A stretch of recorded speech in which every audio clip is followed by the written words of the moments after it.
Hey y'all, my name is Sarah and I am continuing my journey through reading the Bible chronologically. If you are new here, welcome. Today we are reading in Genesis chapters 8 through 11. Before we get started though, please like this video and subscribe to my channel so that you never miss an upload. Just as a quick recap, when we left off at the end of chapter 7, the flood had covered the surface of the earth and every creature outside of the ark was destroyed. And now we're in chapter 8. Verse 1. But God remembered Noah and all the wild animals and the livestock that were with him in the ark, and he sent a wind over the earth, and the waters receded. Now the springs of the deep and the floodgates of the heavens had been closed, and the rain had stopped falling from the sky. The water receded steadily from the earth. At the end of the 150 days, the water had gone down. And on the 17th day of the 7th month, the ark came to rest on the mountains of Ararat. The waters continued to recede until the 10th month, and on the first day of the 10th month, the tops of the mountains became visible. After 40 days, Noah opened a window he had made in the ark and sent out a raven, and it kept flying back and forth until the water had dried up from the earth. Then he sent out a dove to see if the water had receded from the surface of the ground. But the dove could find nowhere to perch because there was water over all the surface of the earth. So it returned to Noah in the ark. He reached out his hand and took the dove and brought it back to himself in the ark. He waited 7 more days, again sent out the dove from the ark. When the dove returned to him in the evening, there in its beak was a freshly plucked olive leaf. Then Noah knew that the water had receded from the earth. He waited 7 more days and then sent the dove out again, but this time it did not return to him. By the first day of the first month of Noah's 601st year, the water had dried up from the earth. Noah then removed the covering from the ark and saw that the surface of the ground was dry. By the 27th day of the second month, the earth was completely dry. Then God said to Noah, "Come out of the ark, you and your wife and your sons and their wives. Bring out every kind of living creature that is with you, the birds, the animals, and all the creatures that move along the ground, so they can multiply on the earth and be fruitful and increase in number on it." So Noah came out, together with his sons and his wife and his sons' wives. All the animals and all the creatures that move along the ground and all the birds, everything that moves on land, came out of the ark, one kind after another. Then Noah built an altar to the Lord, and taking some of all the clean animals and clean birds, he sacrificed burnt offerings on it. The Lord smelled the pleasing aroma and said in his heart, "Never again will I curse the ground because of the humans, even though every inclination of the human heart is evil from childhood, and never again will I destroy living creatures as I have done. As long as the earth endures, seed time and harvest, cold and heat, summer and winter, day and night will never cease." Chapter 9. God's Covenant with Noah. Then God blessed Noah and his sons, saying to them, "Be fruitful and increase in number and fill the earth. The fear and dread of you will fall on all the beasts of the earth, and on all the birds in the sky, on every creature that moves along the ground, and on all the fish in the sea. They are given into your hands.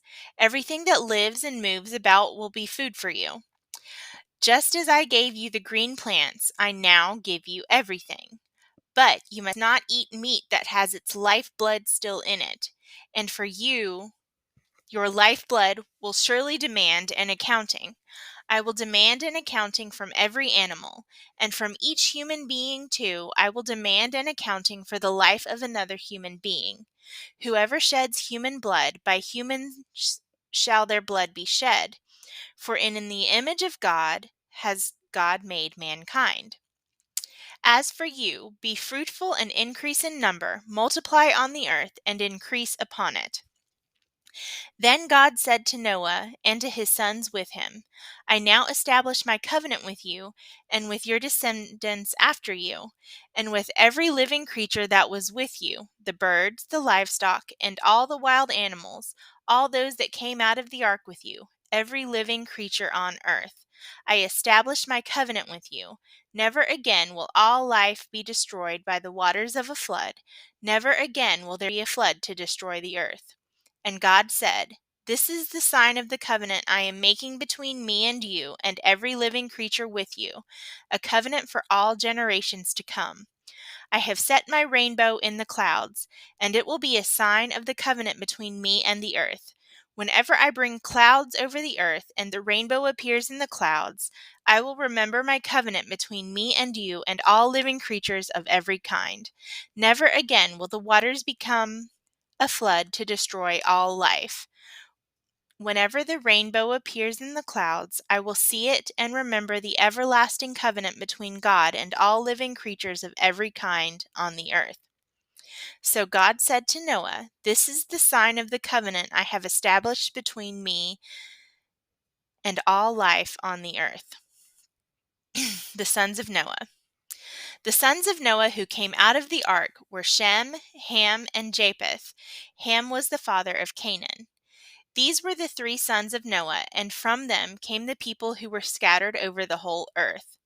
Noah, a man of the soil, proceeded to plant a vineyard. When he drank some of its wine, he became drunk and lay uncovered inside his tent. Ham, the father of Canaan, saw his father naked and told his two brothers outside. But Shem and Japheth took a garment and laid it across their shoulders. Then they walked in backwards and covered their father's naked body. Their faces were turned the other way so that they would not see their father naked. When Noah awoke from his wine and found out what his youngest son had done to him, he said, Cursed be Canaan, the lowest of slaves will he be to his brothers. He also said, Praise be to the Lord, the God of Shem. May Canaan be the slave of Shem. May God extend Japheth's territory. May Japheth live in the tents of Shem. And may Canaan be the slave of Japheth. After the flood, Noah lived 350 years. Noah lived a total of 950 years, and then he died. Chapter 10. The Table of Nations. This is the account of Shem, Ham, and Japheth, Noah's sons, who themselves had sons after the flood. The Japhethites. The sons of Japheth: Gomer, Magog, Madai, Javan, Tubal, Meshech, and Tiras. The sons of Gomer: Ashkenaz, Rephath, and Togarmath. The sons of Javan: Elisha, Tarshish, the Kittites, and the Rodanites. From these the maritime peoples spread out into their territories by their clans within their nations, each within their own language. The Hamites, the sons of Ham: Cush, Egypt, Put, and Canaan. The sons of Cush: Seba, Havilah, Sabta, Rama, and Sabteka. The sons of Rama: Sheba and Draden. Cush was the father of Nimrod, who became a mighty warrior on the earth. He was just a mighty hunter before the Lord. That is why it is said, like Nimrod, a mighty hunter before the Lord. The first centers of his kingdom were Babylon, Uruk, Akkad, and Calneh in Shinar. From the land he went to Assyria, where he built Nineveh, Rehoboth, Calah, and Rezin, which is between Nineveh and Calah, which is the great city. Egypt was the father of the Ludites, Anamites, Lehabites, Naphtuhites, Pathruzites, Keslusites, from whom the Philistines came, and Caphtorites. Canaan was the father of Sidon, his firstborn, and of the Hittites, Jebusites, Amorites, Girgashites, Hivites, Archites, Sinites, Arvadites, Zamarites, and Hamathites. Later, the Canaanite clans scattered, and the borders of Canaan reached from the Sidon toward Gerar as far as Gaza, and then toward Sodom, Gomorrah, Admah, and Zeboim as far as Lasha. These are the sons of Ham by their clans and languages in their territories and nations. The Semites.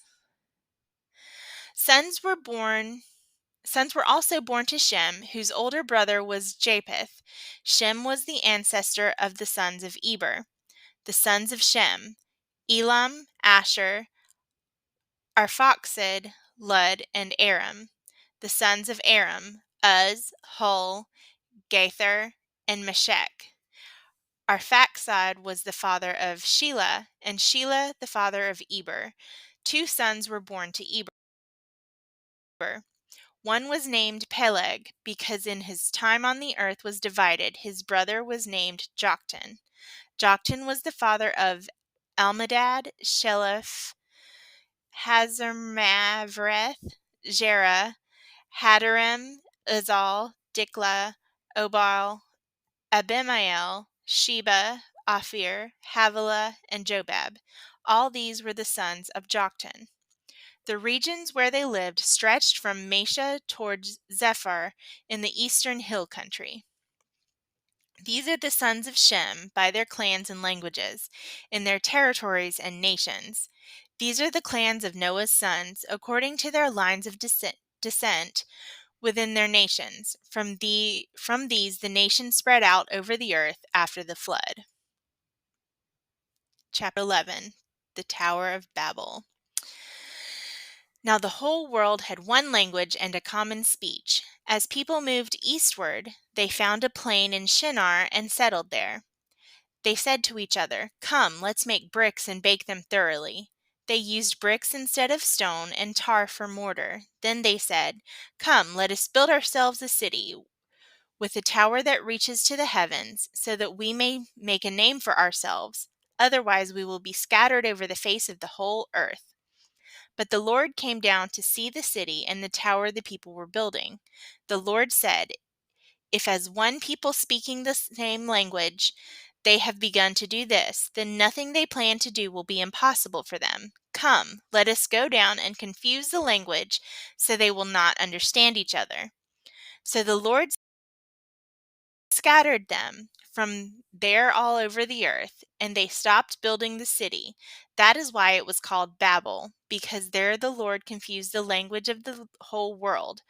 From there the Lord scattered them over the face of the whole earth. Verse 10. This is the account of Shem's family line. 2 years after the flood, when Shem was 100 years old, he became the father of Arphaxad. And after he became the father of Arphaxad, Shem lived 500 years and had other sons and daughters. When Arphaxad had lived 35 years, he became the father of Shelah. And after he became the father of Shelah, Arphaxad lived 403 years and had other sons and daughters. When Shelah had lived 30 years, he became the father of Eber. And after he became the father of Eber, Shelah lived 403 years and had other sons and daughters. When Eber had lived 34 years, he became the father of Peleg. And after he became the father of Peleg, Eber lived 430 years and had other sons and daughters. When Peleg had lived 30 years, he became the father of Reu. And after he became the father of Reu, Peleg lived 209 years and had other sons and daughters. When Reu had lived 32 years, he became the father of Serug. And after he became the father of Serug, Reu lived 207 years and had other sons and daughters. When Serug had lived 30 years, he became the father of Nahor. And after he became the father of Nahor, Serug lived 200 years and had other sons and daughters. When Nahor had lived 29 years, he became the father of Terah. And after he became the father of Terah, Nahor lived 119 years and had other sons and daughters. After Terah had lived 70 years, he became the father of Abram, Nahor, and Haran. This is the account of Terah's family line. Terah became the father of Abram, Nahor, and Haran became the father of Lot. While his father Terah was still alive, Haran died in Ur of the Chaldeans, in the land of his birth. Abram and Nahor both married. The name of Abram's wife was Sarai, and the name of Nahor's wife was Milcah. She was the daughter of Haran, the father of both Milcah and Ishcah. Now Sarai was childless because she was not able to conceive. Terah took his son Abram, his grandson Lot, son of Haran, and his daughter-in-law Sarai, the wife of his son Abram, and together they set out from Ur of the Chaldeans to go to Canaan. But when they came to Haran, they settled there. Terah lived 205 years, and he died in Haran. And that is all that we have in reading for today. I hope that you will join us next time as we start in chapter 12. Thank you very much and have a blessed day.